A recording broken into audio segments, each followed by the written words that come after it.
My lover got out of bed and headed to his adjoining hotel room to get ready for a new day. We always booked two adjoining rooms with an internal connecting door to avoid suspicion. It wouldn't be good if our affair was found out. I was Dan's executive assistant. We had worked together for a little over 2 years and had been lovers for most of that time. Because of my role, we had to work closely together and often traveled across the country to other offices, meeting with clients and attending industry sales conferences. This gave us ample opportunity to be together without arousing any suspicion. Yes, I was married and my husband stayed at home. My marriage was something of a shotgun wedding. When I was only 18 years old and in high school dating my first boyfriend, Alan. One night when my parents weren't home, one thing happened and soon after I discovered I was pregnant. By the time we confessed to our parents, it was too late to do anything but have the baby. My parents were furious and insisted that I adopt the baby. His parents wanted us to keep him and even offered to take care of him while we finished school. Alan stayed with me throughout the pregnancy, even though we got a lot of nasty comments from other students and teachers, such as that I was a slut. Alan often fought with other boys who insulted me and was even suspended for a while. The labor was horrible, but he was by my side the whole time. Finally, 2 days after my 19th birthday, we welcomed our gorgeous baby girl. As we held Lauren in our arms, we realized there was no way we were giving her to anyone else. At first, my parents practically disowned me, so we moved in with Alan's parents and became parents to the baby ourselves. True to their word, his parents did a lot of raising Lauren. When we graduated, we both got jobs, got married in a simple ceremony, and moved into our tiny house of our own. Our plans for the future, going to university, had to be put on hold as another mistake resulted in Lauren having a sister, whom we named Emma. To cut a long story short, through hard work, parental endeavors, and parental support over the next decade, we both earned university degrees while working part-time, alternating between studying and working. At the same time, we managed to raise two wonderful daughters. We were very much in love with each other. Alan loved his two girls very much and they were very close. My relationship with them was a little more strained. We fought a lot and at times I felt resentful towards them. I guess I subconsciously blamed them for me not having the life I had planned for myself at that age. After graduation, I took a job as executive assistant to Dan Johnson, the business development manager for a medical device company. I was 32 at the time and he was 41. Dan and I hit it off great from the start. We quickly became a formidable professional team. I loved my job, sales were growing, management was happy and gave me a raise. I finally felt like I had a real normal life. My job involved quite a bit of traveling with overnight stays, sometimes alone but more often with my boss Dan. It was a lot of fun traveling to new places around the country, meeting with clients, negotiating deals, and interacting with high-level executives. I was having a fantastic experience and I loved it. I was away from home about 3 weeks out of every 4. The travel schedule could be anything from 1 or 2 nights to an entire week, and sometimes on weekends. While the work and traveling were wonderful, it meant that I was away from my husband and girls a lot. Alan had to take on most of the child-rearing responsibilities. Dan and I spent a lot of time together and got to know each other very well. Despite the age difference, he was married around the same time as me and had 3 younger children. So that Alan wouldn't be too concerned about me traveling with my boss, I lied to him that I mostly traveled alone or with another woman. I also told him that while professionally my boss and I worked well together, personally he was a bit of an asshole and I didn't like him. In fact, my boss was great and I was fascinated by him and also very attracted to him. I loved spending time in his company. When we traveled together, we had a habit of finding cozy little restaurants where we would have dinner, sip wine, and chat for hours. One evening, about 6 months after I joined the firm, Dan and I received a particularly large sales order that day. To celebrate, we ordered a special dinner and a bottle of expensive French champagne. After we sat facing each other, feeling both elated and a little fuzzy from the champagne and delicious dinner, he reached out and placed his hand on top of mine. Looking deeply into my eyes, he said, "You know, Amy, that I'm very much in love with you." My heart raced and I couldn't get a word out. After what seemed like an eternity, but was actually about 15 seconds, he stood up and held out his hand to me. I hesitated for a moment, then took his hand and stood up. He silently led me to his room. Once in the room, we got down to it. Our flight home wasn't until late morning, so we ordered breakfast. On the way home, I felt guilty for being an unfaithful wife. Justifying myself, I thought that I hadn't had the opportunity to spread my wings with other men when I was young, and I deserved at least one experience. In any case, my husband was right to neglect me, for our sex life had never recovered from the difficult first years of marriage. I realized that I had been so engrossed in Dan the night before that I hadn't called Emma to wish her a happy birthday. She had just turned 11 and was growing up rapidly. I looked at Dan sitting next to me on the plane, and he smiled back and squeezed my hand. I realized that despite the guilt and the fact that it was wrong, I had gotten involved. When I got home, the guilt came over me again. Alan was very happy to see me after a week away, but I shied away from his hugs and kisses. Likewise, later that night when he wanted to make love, I pulled him away, pleading tiredness. I was tired, but I was also very sore from the workout Dan had given me. It was the first time I'd ever turned Alan down. Back to the present. Our affair, which started 18 months ago, continued nonstop. Over time, I got over the guilt and hid my secret from Alan, blocking out some of my emotions when I was at home. At the time, I didn't realize how much I was emotionally disconnecting from Alan and my girls. My thoughts were always about Dan and when we could be together again. Lying to cover it up had become second nature, and I didn't feel so guilty anymore. I had fallen hopelessly in love with Dan, and every now and then I would think about leaving Alan to be with him. Our company was expanding, and we started traveling more often for work. Sometimes, when there were no work trips scheduled for the week, we would arrange a fictitious business trip with an overnight stay and go spend the night in a hotel in a neighboring town. We also sometimes went on short vacations together to celebrate anniversaries and birthdays, using the excuse of attending a conference in a remote location. The conference was always conveniently located at a beautiful beach resort far from home. We chose locations where the conference actually took place so that we had an alibi. We were exceptionally neat at work, and we developed a consistent game face that behaved very professionally when other people were around. We never sneaked off anywhere to meet together, had lunch at different times, came and went from work at different times, etc.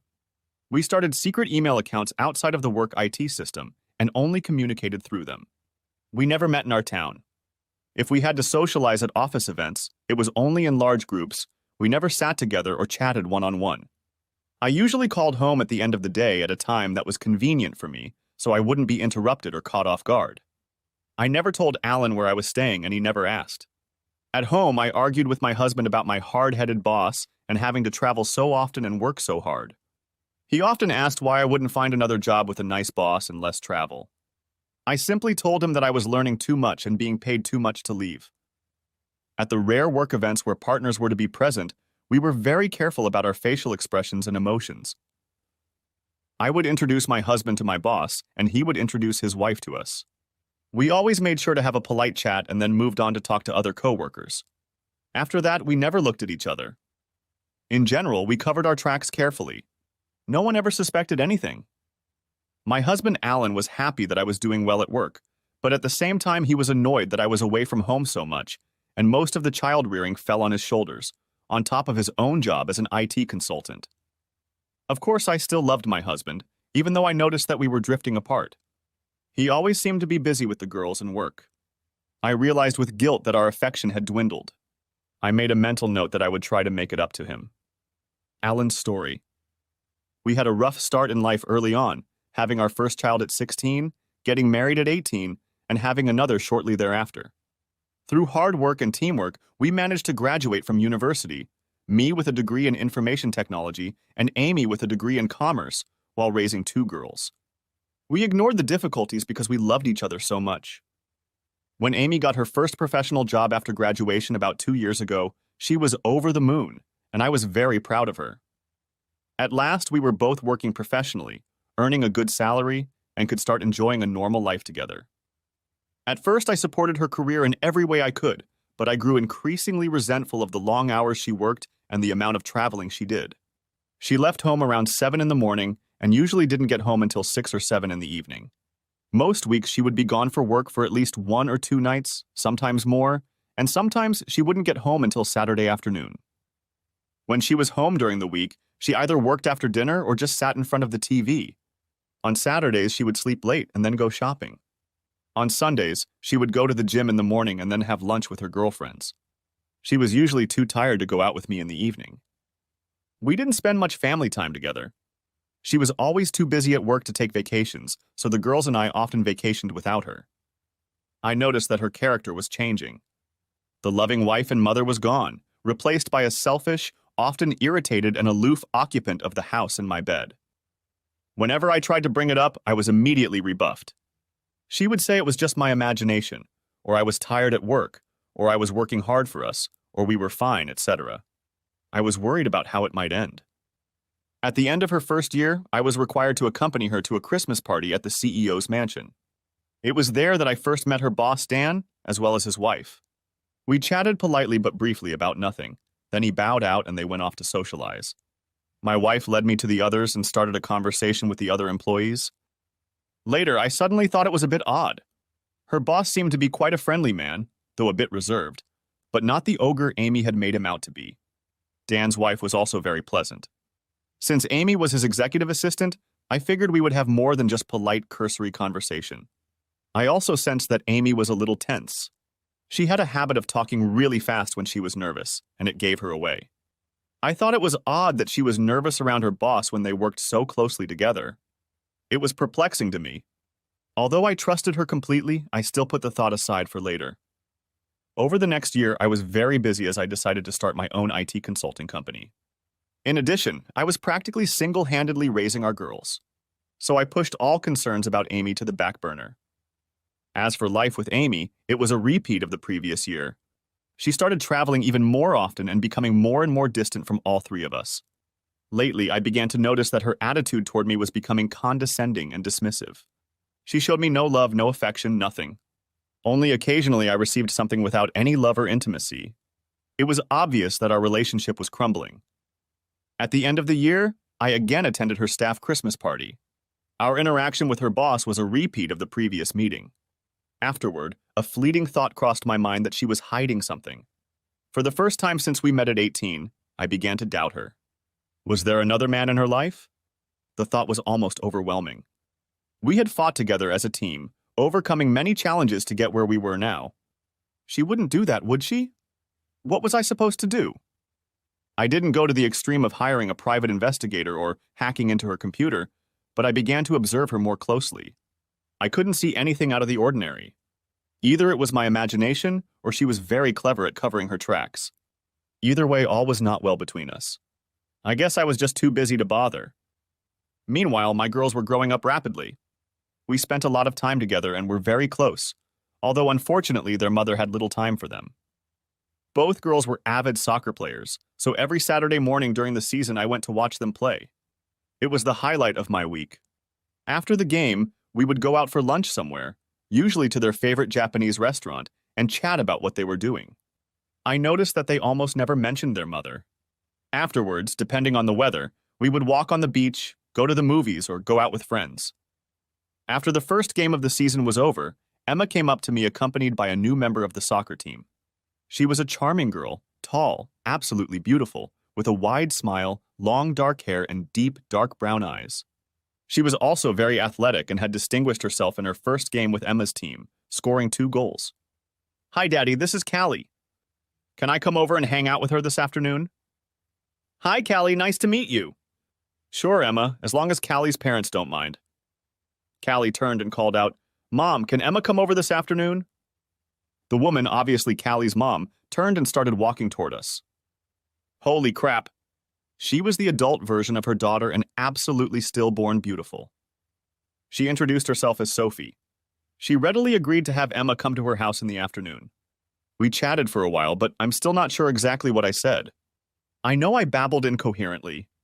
After they left, both my girls burst into laughter at my embarrassment and then smirked at each other. In the evening, Emma reported that Sophie was very nice. She was a single mom since Callie's father had died in a car accident about 3 years ago.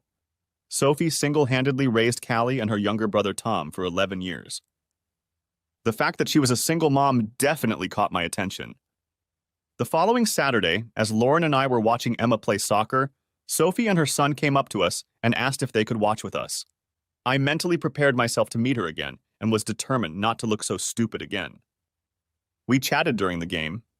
She had recently moved to town for a new job and didn't know many people yet. She was very happy that Callie had met a new friend in Emma and complimented me on my good manners. After the match, Emma asked if Callie could come to our house. Sure, Emma, that would be great if that's okay with you, Sophie. Sure. Why don't Callie come over now and have lunch with us? Do you like sushi? Yes, I love it. Great, it's a deal. In fact, why don't all three of you have lunch with us? I muttered. Thank you so much for the invitation, Alan, but I'll be in the way of your family, so I won't be coming. I was feeling a little overwhelmed when Lauren spoke up. No, please come, Sophie. It would be really nice to have you with us, and I'd get a woman to talk to for a change. You would be absolutely out of the way. Please. She looked at me. If you're sure I won't get in the way, Alan, that would be wonderful. I shook my head and mumbled something incoherent again. As we turned to walk to our cars, Lauren turned to me with a smirk and winked. Lunch was a great success. We, meaning mostly four girls, chatted for almost 2 hours. I think Tom was glad of the other man's company, and we talked a bit amongst ourselves about computers and soccer. At one point, I heard Sophie very casually ask my girls if their mom ever came to watch their soccer games. Lauren's answer surprised me. No, never. She's not really interested in us. She's only interested in her work and herself. Daddy is our mom, too. He's the only one who cares about us. Sophie cast an inquisitive glance at me. During the rest of the soccer season, we got into the habit of having lunch together after every game. Emma and Callie became close friends and alternated between our houses after the game and sometimes after school. Sometimes Tom would come over with his sister too, but more often than not he wanted to spend time with me. We often fiddled with computers, kicked a ball around, or rode bikes. I also noticed that Lauren often stopped by Sophie's house, and the two of them would sometimes go shopping and then stop for coffee and a chat. I noticed that my girls never mentioned Sophie to their mother, and neither did I. Sophie and I were becoming firm friends too. Since I was pretty much a single parent like her, it was much easier for us to help each other with parenting. After soccer season ended, we were increasingly alone with the kids on Saturdays when they went on their own field trips or to visit friends. When my wife wasn't usually around, I was pretty much free. So increasingly, Sophie and I spent that time in each other's company, walking, eating lunch, or watching movies. I looked forward to our meetings more and more and realized that I had fallen in love with her. Despite this, we never crossed the line of friendship. One day over a cup of coffee with Sophie, I told her that I appreciated her spending time with Lauren. You know she's never quiet about you when she gets home. Sophie this, Sophie that, I laughed. Well, and Tom is never quiet about you when he comes to see you. Alan this, Alan that, she laughed back. Seriously, he needs a male figure in his life, so I appreciate you spending time with him. Then she suddenly said, Forgive me for being blunt, Alan, but it seems pretty obvious that all is not well between you and your wife. We never discussed Amy, carefully avoiding the subject. I sat in silence for about 30 seconds. It was a question I had long pushed to the back of my mind and avoided discussing. The truth is, Sophie, if it weren't for the girls, I'd probably be long gone. Things have been really bad for a few years now. I've tried to talk to her many times, but I've hit a brick wall. Our marriage was hard from the beginning. I think Lauren told you about how Amy and I got married. Yes, and she blames herself a bit for putting you in that situation. I know it's crazy, and I tell her it's not her fault in the slightest. That opened the floodgates for me. I spent the next hour pouring out all my sorrows on Sophie. At the end, she came over and gave me a big hug. It was my first real female hug in forever. I'm here for you whenever you need me, Alan, you know that. I only hugged her tighter and didn't let her go. Soon another year was over, and the annual Christmas party for Amy's coworkers came around again. My reacquaintance with her boss was very similar to the previous 2 years. This time I was on high alert. Although Amy and her boss seemed much more at ease than before, something was not right. I had a definite suspicion about these two. Toward the end of the evening, Amy excused herself to go to the bathroom. After a minute, I looked over and realized that her boss was also nonchalantly heading upstairs. I decided to follow her and went upstairs looking for her. She wasn't in the bathroom, so I looked all around the huge house and was about to pass the ajar bedroom door when I heard my wife's voice inside. Merry Christmas, dear. A male voice replied, Merry Christmas, my love.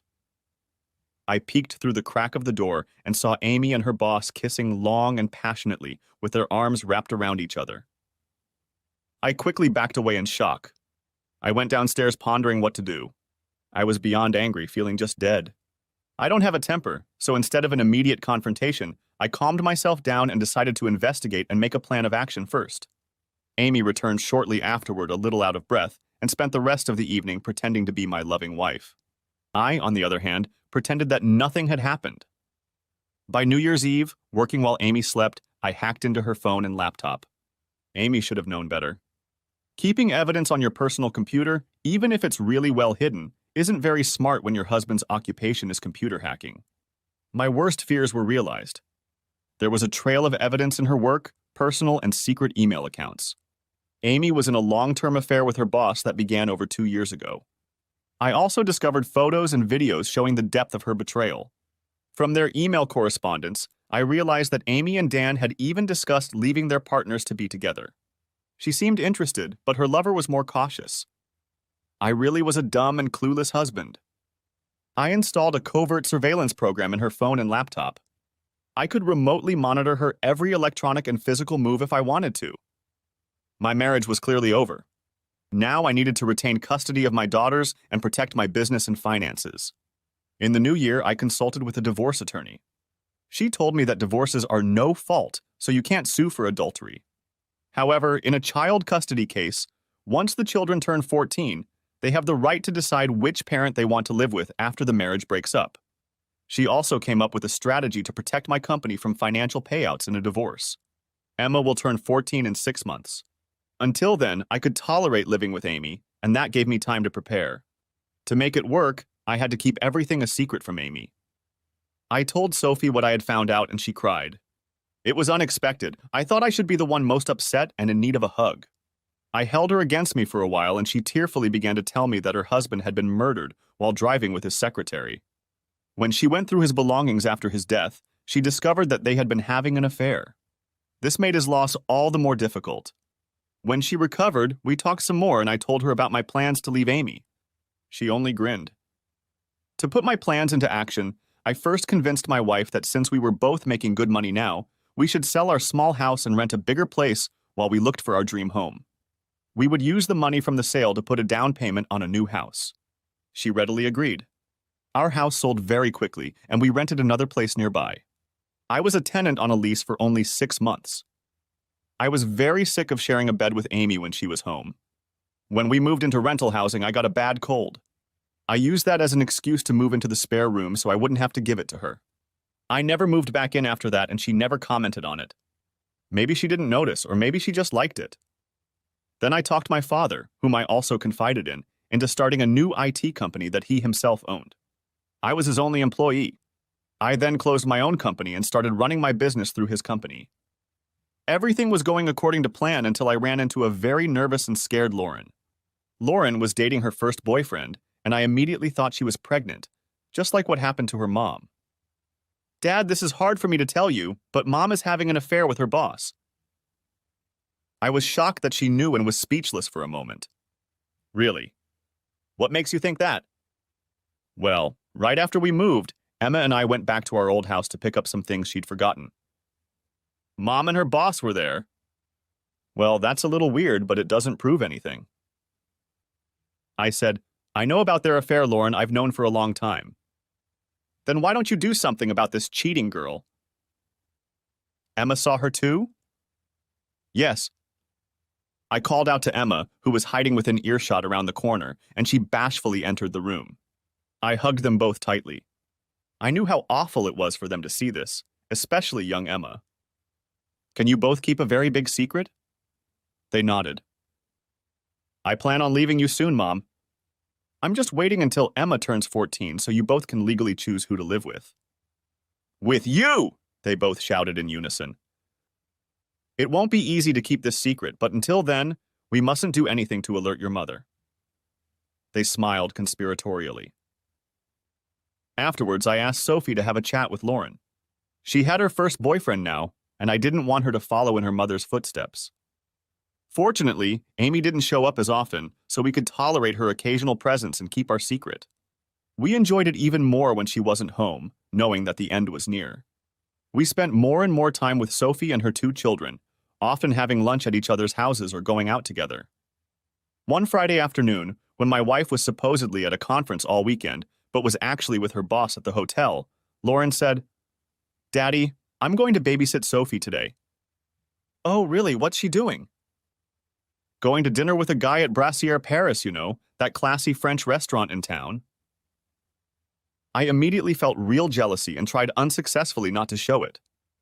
My daughter looked at me with a pitying expression on her face. "She's going on a date with you, you idiot. It's about time you two went on a proper date. I've already made reservations, so call her now and ask her out properly," holding out her phone to me. "What if she doesn't want to go on a date with me? We're just friends after all. I don't want her to feel awkward. How you ever managed to be smart enough to graduate from university is beyond me. Call her now." I called, and Sophie, judging by the sound of my voice, was absolutely thrilled and immediately agreed. Somehow I got the feeling that it wasn't a surprise. It took me 3 tries that night before my girls were satisfied that I was appropriately dressed for dinner. Just as I was about to leave, Callie and Tom walked in. In response to my perplexed look, Lauren said, "Oh, I forgot to tell you that they'll be spending the night here tonight, so don't worry about coming home late or not at all if you want." She smiled and handed me an already packed overnight bag. All of our children were obviously involved in a determined plot. When I arrived, Sophie met me at the door. "Oh my God." She looked absolutely amazing. "Well, say something, Alan." "I can't. I have no words." "Do you like it?" she asked, twisting around herself. "Oh, much more than like it, Sophie. I had the best dinner of my life, and we had a wonderful time in each other's company." At the end of the evening, as we walked up to the front door of her house, I said, "I know our children have arranged for me to stay the night, but you don't have to." She said, "Shh, I'm counting on you to stay," and led me inside and into her bedroom. I wasn't going to argue with that. We were a little shy and hesitant at first. I let out all my mental frustrations and felt like I had died and gone to heaven. The next morning, we heard the sound of lots of feet on the stairs, voices outside, and a knock on the bedroom door, which then opened. Lauren poked her head inside. "Good morning, you two. It's almost 10 and we got tired of waiting, so we came in. Breakfast will be ready downstairs in 20 minutes. Oh, and I'd ask if you had a good evening, but judging by the look on your face, there's no need," she grinned. Laughter was heard outside the door, and they all departed. "How did we manage to get such a wonderful group of children, Sophie?" The breakfast they made was delicious, and it was wonderful to spend it as a family. Later at home, I tried to justify myself to my girls for what had happened between Sophie and me. After all, technically, I had been unfaithful to their mother.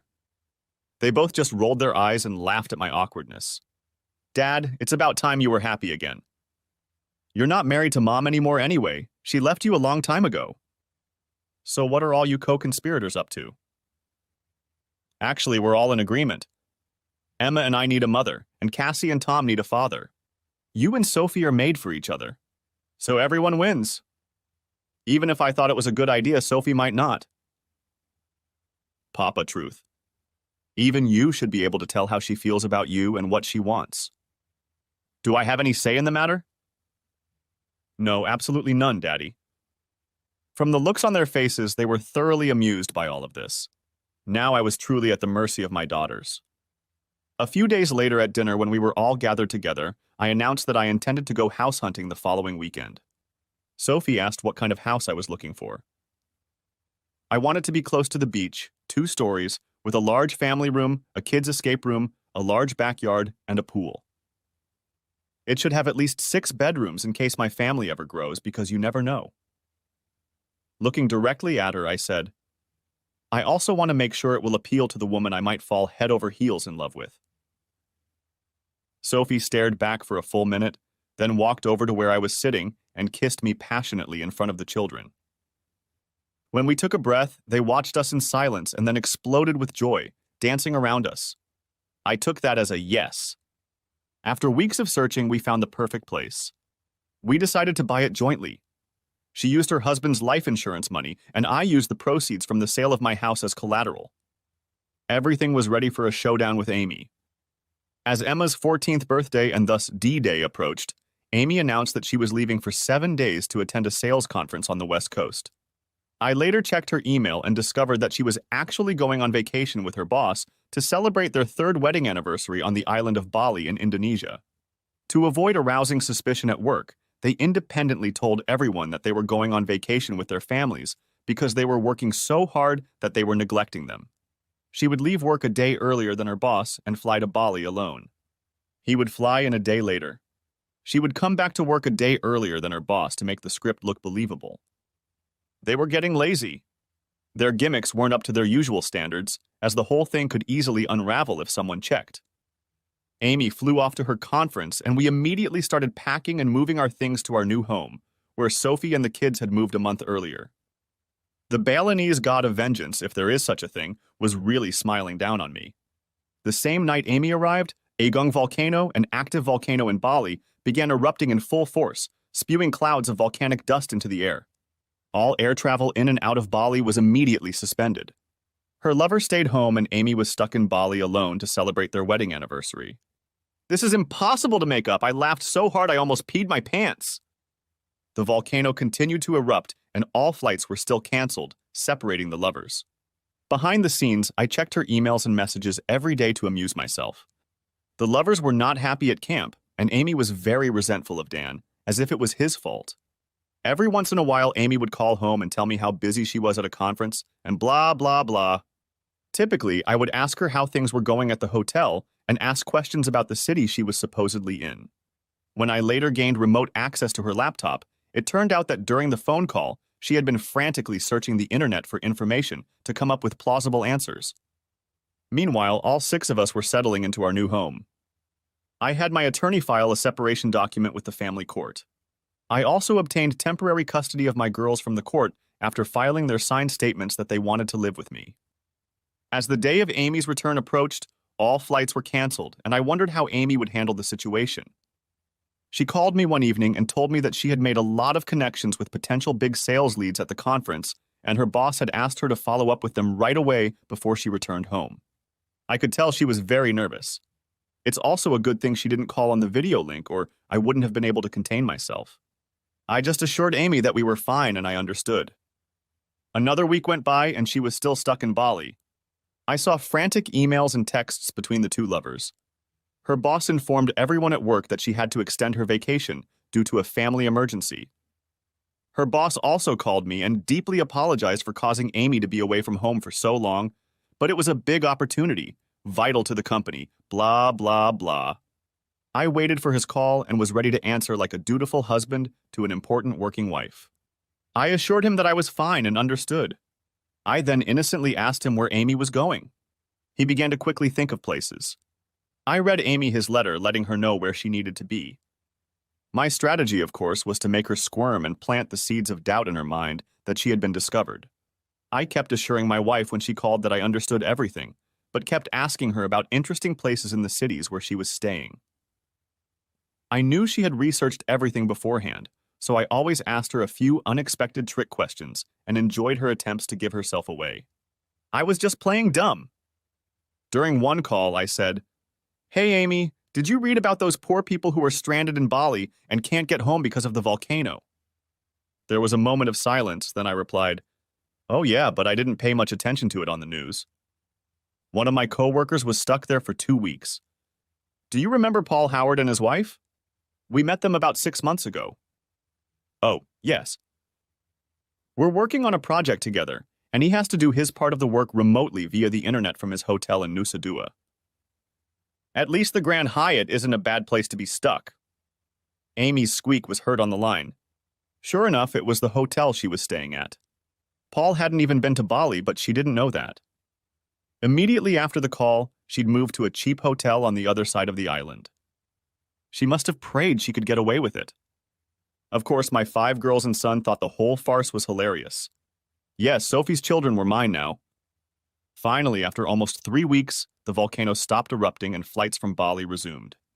Amy called me to tell me that her work was over and she would be back on Friday afternoon. I was waiting for her from the airport at our rented and now vacant house. I had planned this meeting very carefully. When she walked in, I was sitting at the kitchen table with 2 glasses and a bottle of wine. She looked tired and very nervous.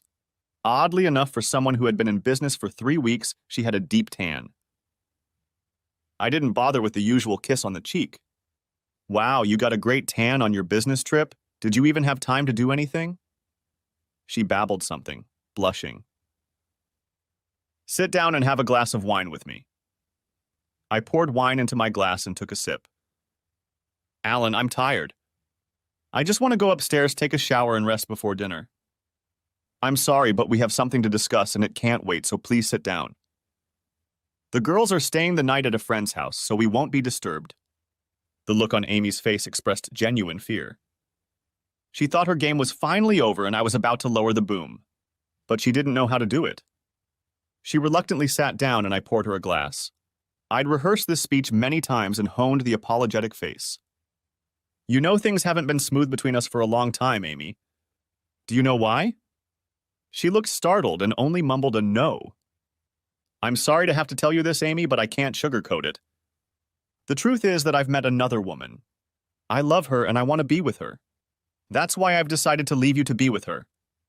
In an instant, a sudden shock struck her, and the frightened expression on her face was replaced by wordless rage. I continued, still apologizing. I didn't mean for this to happen. It's just that you were away so often and I got lonely. How dare you do this to me, Alan? After all I've done for you, who is she? I assume you're entertaining her, blah, blah, blah. I just sat there with a sorrowful face while she poured a dregs of water on me for about 5 minutes. I can see that you're very angry, and that's understandable. It's pointless to continue the conversation now. I'll come back tomorrow around 4 o'clock in the afternoon to talk some more. We have a lot to discuss. I left that tirade and walked back to my new home. A string of angry text messages and voicemails followed me. I didn't bother to respond. Back home, everyone was wondering how it went. My response, even better than expected. For dinner, we had pizza and watched a movie together. The girls turned off their phones to avoid communicating with their mother, even though I made it clear to them that they could not cut off contact with her.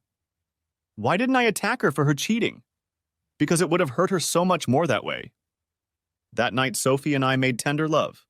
All my anxiety and tension just melted away. Amy, who? The next afternoon, I showed up at my old place, armed with a folder of papers. I was greeted by a still very annoyed Amy, along with her best friend Claire, who was a lawyer and whom I had never liked. I saw old emails where Claire had encouraged Amy to continue the affair in the early days when Amy was feeling guilty and thinking about breaking up. I sat down at the table facing both of them. Claire appeared to be the spokesperson, and offense was the best form of defense. She proceeded to tell me at length what an asshole I was and what a wonderful wife and mother Amy was, how I had taken advantage of her while she was away and worked so hard for the family, how I should beg her to come back. If I didn't, she would clean me out in the divorce, take the girls, and I would never see them again. What hypocrites. After last night, they apparently decided that if I knew about her affair with her boss, I would have brought it up. I kept a sad, apologetic, and questioning look on my face. Amy, I realize how much this hurts you, but I guess I'm a little surprised that you're so angry. For quite some time, I haven't felt like you really loved me. You've been physically and emotionally absent from our marriage for the last 3 years. That's utter nonsense, Alan. Of course I've been around. I know I work hard, which often distracts me from my work, but I did it for us. So tell me, Amy, when was the last time we made love? Amy remained silent. I can tell you it was 3 years ago. Yes, we have sex very rarely, but I was talking about making love. I can tell you the exact date of the last time. Remember, 3 years ago you were away on a business trip and forgot to call Emma on her 11th birthday. She tried to call you several times throughout the evening, but never got through. She was so upset. I remember it well because Emma's birthday was 2 weeks ago when you were on a business trip and you forgot to call her again. So I thought it was a bad anniversary for us. She threw me a guilty look. Ever since you came home from that trip 3 years ago, somehow our relationship has never been the same. I've always wondered why that's the case. I realized from the look on their faces that I had hit the mark. They looked very uncomfortable and squinted at each other. After all, Amy, we've been sleeping in separate bedrooms for about 6 months now. It doesn't seem to bother you. I can't remember the last time we went out together or went on vacation. It feels like you spend your vacations at work. They both shuddered. When you're home, you're not here with me and your girls. I smiled inwardly as I watched them squirm in their seats. Anyway, Amy, I'm sorry, but I'm going to move on with my life, and I hope for the girls' sake we can make our separation as easy as possible. Reconciliation is really impossible. Who is she? Do I know her? You've met her daughter Callie, Emma's best friend, a few times. Her mom Sophie and I met at Saturday soccer last year and became friends. I think our friendship grew until we realized we were in love with each other. We had an affair and recently decided to move in together. Before they could say anything else, I placed a large index folder on the table. I've gathered some documents and information for you. Tab A is the separation agreement I filed with the court 2 weeks ago. Tab B is the divorce petition you need to sign. The sooner you sign, the sooner we can move forward. Tab C is the proposed financial settlement. Tab D is the new lease on this house. The lease expires in 3 weeks, so you will have to renew it in your name if you want to stay. Tab D is all the utility contracts. I gave notice to terminate the agreement in 3 weeks. If you want to stay, you will have to renew them in your name. Tab E, bank statements. I have withdrawn 60% of the funds from our joint accounts. The credit cards in your name now belong to you. Finally, Tab F is a temporary court order for custody and child support. The girls have decided to move in with me, so custody will be handled by me. Child support will be paid directly from your paycheck at work. Access to visitation has been left open so we can work this out as we see fit. They were stunned that I was so well prepared. Claire began. You bastard! You've been planning this for ages! You're not going to get away with this. We're going to take your IT company, your girls, and your money. Well, yeah, I've been planning this since Christmas. I had a waking moment at your staff Christmas party, Amy. I realized it was over between us and it was time to act. I watched Amy frantically trying to remember what had happened there. So selling the house to buy another was a sham, Claire said. I only smiled. As for screwing me, Claire, I don't have a company to take over. I closed it down a few months ago. I work for someone else now. I bought a new house for Sophie to live in after I filed for legal separation, so it's not an asset to our marriage. Since I have legal custody of the girls, I can use 60% of the money from the sale of the house to buy a new home. So I'm not sure what you can really do, Claire. By the way, if you research state laws, you'll find that once the children turn 14, they can choose who they want to live with. They chose me. You really are nothing, Alan. I bet you poisoned the girls' minds against Amy. I wouldn't do that. I'm not such a scoundrel. Anyway, even if I thought I should poison them, it wouldn't have been necessary. Amy did it herself, having neglected them for the last 3 years. You have a lot of work to do with them, Amy, to get them back. It's important for their well-being that they have a good relationship with their mother. She hasn't neglected them. She's a good mother. It's not what they think, Claire. She's been virtually absent from their lives for years. Amy, ask yourself, who feeds them? Who takes them to sports? Who makes their school lunches? Who helps them with their homework? Who buys them clothes? Who always remembers their birthdays and buys them presents? Who goes to the movies with them? Who they go to with problems? Who helped them get through their first period? Who gives them love and affection? I could go on and on. Well? Amy fell silent. It was obvious that she was having a hard time digesting what had happened. The girls asked me to ask if you would meet them tomorrow morning at 10 a.m. at the Beachside Cafe. It was actually my idea since they don't really want to meet you. I'll tell them it's okay? She only nodded. I left them both and went back to my family. The next day, the girls told me that Amy kept bad-mouthing me and demanding that they live with her. Eventually, the girls excused themselves to go to the bathroom and just quietly left. I couldn't understand why she wanted to make up. She had been indifferent to me for years. Maybe I was just a convenient babysitter and housekeeper for her. Amy, the aftermath. When Alan told me he was leaving me for another woman, I was in complete shock. How could he? I thought he loved me. Despite several attempts to talk to him about reconciliation, he wanted nothing to do with me, and we only communicated when we picked up and dropped off my daughters for visits. My girls were openly feuding with me, and the time spent with them was unpleasant. When I left them at home after a visit, they would happily run to their new stepmother and hug her to purposely piss me off. Eventually, I told them not to come to my house unless they wanted to themselves. I had always envisioned my life continuing as it had before, with my lover to pleasure me on the road and my husband to take care of me at home. The shock and emotional devastation of Alan actually leaving me was immense. Several months passed, and the more I thought about it, the more I realized that while it was a huge surprise, it wasn't meant to be. Alan was right. I had been an absent wife in many ways. For the last 3 years, I had concentrated all my love, all my emotional intimacy on Dan. There was almost nothing left for him. I realized that the only real surprise was that he stayed so long. I couldn't afford my house payment and child support, so I had to move into a tiny old apartment. I spent nights at home alone, watching TV and eating crappy takeout food. Dan's attitude also changed when Alan left me. He was suddenly too busy with his family to spend much time with me, even though I was now a free woman and always available. He sent me on business trips alone more and more often, telling me that I could handle the clients on my own now. When we were together, the emotional connection seemed to disappear.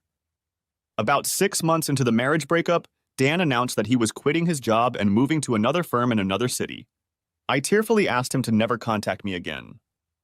In the blink of an eye, I became a divorced woman. I couldn't help but think of a line from a Joni Mitchell song. Doesn't it seem like you don't know what you've got until it's gone? I foolishly thought I could have my cake and eat it too. Nor did it help my confidence that Alan was now with a gorgeous woman who was so sweet it was impossible to hate her. He was outright glowing with happiness with his new partner. I remember he looked the same way with me when we were young parents trying to raise 2 kids. No matter what challenges we faced, we fought together to overcome them and were happy and in love. How could I have let that crumble? My 2 girls seemed much happier too. They treated Sophie as their mother, not me. I was just an annoying relic of their past that they were forced to visit occasionally. It was very painful. I think I hit rock bottom when I complained to my girls about my situation. Lauren looked at me coldly. So, did you leave your father after all? I know I wasn't the perfect wife and was a little neglectful of all of you, but he was the one who left me for another woman. Mom, he left you because you had an affair with your boss for 3 years. The look of horror on my face said it all. I was so ashamed. Alan had known all along, but he hadn't said anything. My life reeked of booze. I had really screwed up, left a good husband, and lost my daughters. True to his word, Alan advised our girls to keep in touch with me. He was right. I had a lot of work to do to get them back. Gradually, they began to come to me without compulsion, and sometimes they even stayed overnight. One evening, as I drove the girls to their new home, I asked Alan if we could have a little chat. He got out of the car with me. I turned to face him. Lauren told me you know about Dan and me. I'm really sorry, Alan. You've been a good husband and you didn't deserve anything from me. I was just an ungrateful, selfish bitch and I got what I deserved. He only nodded. Why didn't you tell me you knew Alan? Maybe you could have stopped me early enough to save our marriage? By the time I found out, it was too late for that. When did you find out? I caught you with your boss when you snuck out together at the office Christmas party last year. I didn't say I saw you. After that, I did some digging and found out everything you two had been up to. I blushed thickly. I was so embarrassed. I have to admit, it really amused me when you were stuck in Bali by yourself. Oh God, I feel so miserable. You must hate me. So why didn't you confront me face to face? I was very angry with you and wanted you to feel my resentment and get a little revenge. I did some investigating and found out that you're not the first secretary your boss has slept with. He actually has quite a history of grabbing and dumping. I decided that the best way to punish you was to just keep quiet and let events unfold. Knowing his past, I figured that if your affair remained a secret, he would probably keep you in suspense for a while and then eventually get tired of you and dump you for someone new. I was afraid that if I made a big scene, his wife would find out and divorce him. Then he would be free to be with you and you would probably go unpunished. I also figured you'd feel a lot worse if you thought I just left you for another woman. I must say that your strategy worked perfectly. You definitely got your revenge, Alan. My life has turned to shit. I guess in hindsight, I'm sorry you were hurt so badly. Well, to be honest, a little sorry. You don't need to apologize, it was my fault. I would have walked away from you if you had done what I did. In hindsight, I was just seduced by the excitement and got addicted to it. I tried to stop in the early days, but by then it was too late. I became so obsessed with it and consumed by my desires that I just forgot about you and my girls for a while. My anger has passed now, Amy, and I do forgive you. I've also become more philosophical about it. After all, I wouldn't be with Sophie now if you hadn't cheated on me. Yes, I know, that's what hurts the most. Our marriage was difficult from the beginning, Sophie, so I don't think you're a bad person at all. Yes, you made a really big mistake, but he was a master seducer. You didn't get a chance to grow up properly, enjoy all the normal things teenagers do, and especially dating and figuring out who you really wanted to spend the rest of your life with. You weren't ripe for the picking, and your boss picked you. You're probably right, Alan, but why did you have to tell the girls about him? It was too cruel. No wonder they hated me. I didn't tell them, Amy. They told me. What? How? They both came back to our old house unexpectedly and caught you two in the living room. Remember, right after we moved our stuff out. At first I couldn't remember, and then I remembered with horror. What did they see? Pretty much everything, even Emma. Lauren described the event to me in quite a bit of detail. My whole body felt like it had fallen under, and I started sobbing heartily, not paying attention to anything around me. I don't know how long I cried, but I realized that Alan had his arms wrapped around me, supporting me and holding me tightly against him, my head buried in his chest. The familiar feeling and smell made me burst into tears again. I was picked up in his arms and carried into the house and laid on the couch. I felt so awful. Everyone, including Alan's new partner Sophie, was so sweet and caring. She insisted I stay to calm down, and when I came to my senses, insisted I stay for dinner. Sitting at the table with his new family, Alan looked so happy. I had really messed things up. As I walked out to the car that evening, he put both hands on my shoulders. Amy, I don't want you to keep berating yourself and being miserable. We had a very rough start in life when we were too young to become parents and commit to each other for the rest of our lives. If you think about it, the most amazing thing is that our marriage has lasted this long, 14 years. It's a credit to both of us. Look at the positives. Our 2 mistakes resulted in 2 adorable daughters, whom we raised into 2 wonderful young women. It's a fantastic legacy of our marriage that can never be taken away. You're right, Alan. Speaking of mistakes, I have to say I've made another one. Sophie is pregnant, so we're getting married sooner than expected. You seem to be very prone to mistakes. You are a good man and a good husband, Alan, better than I deserved. I wish you well. I gave him a hug and a kiss on the cheek and then left. My seat was indeed taken. I hoped I could find another man as good as him. But there was little chance. Epilogue, Alan. Why did I forgive her so easily? For several reasons. Because hate can consume you and make you bitter. Because she was still being punished regularly just by seeing me with Sophie. I had loved her once too, and our bond remained intact no matter what. Although I wanted to punish Amy, my real revenge was directed at her boss Dan, who had once seduced her and led her away from me. I hacked into his computer, sending him an email that looked like it came from Amy. It contained a hidden Trojan horse that gave me full access to everything. I discovered that he had been quietly and cleverly embezzling money from his former employer and was now playing the same game with his new employer. I collected a lot of evidence and sent it anonymously to both employers and to the police. At his trial, he pleaded guilty and was sentenced to 7 years in prison. His wife supported him throughout the trial and then visited him in prison with his children. I went to see her and showed her incriminating evidence of his numerous affairs. She was furious and decided to dump him on the spot.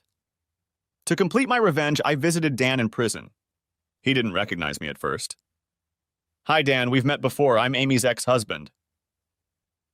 What the hell do you want, asshole?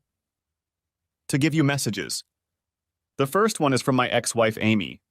She sends her regards and hopes you're enjoying your new home that I personally helped you set up. What? You know, you really should have called in the professionals to encrypt your computer. After I hacked into it, it only took me 15 minutes to unlock everything. I just couldn't resist sending it all to the police.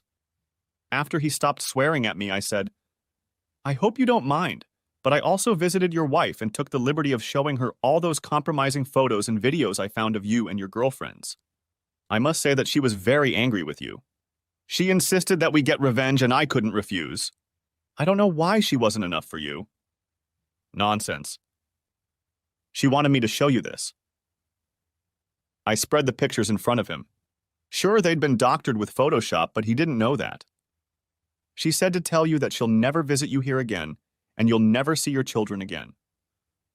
I gave her the name of my lawyer who is going to divorce your sorry ass. The look on his face was priceless. Yes, revenge is indeed a dish best served cold. Thanks for watching. I hope you enjoyed it. So subscribe to my channel and watch the next video.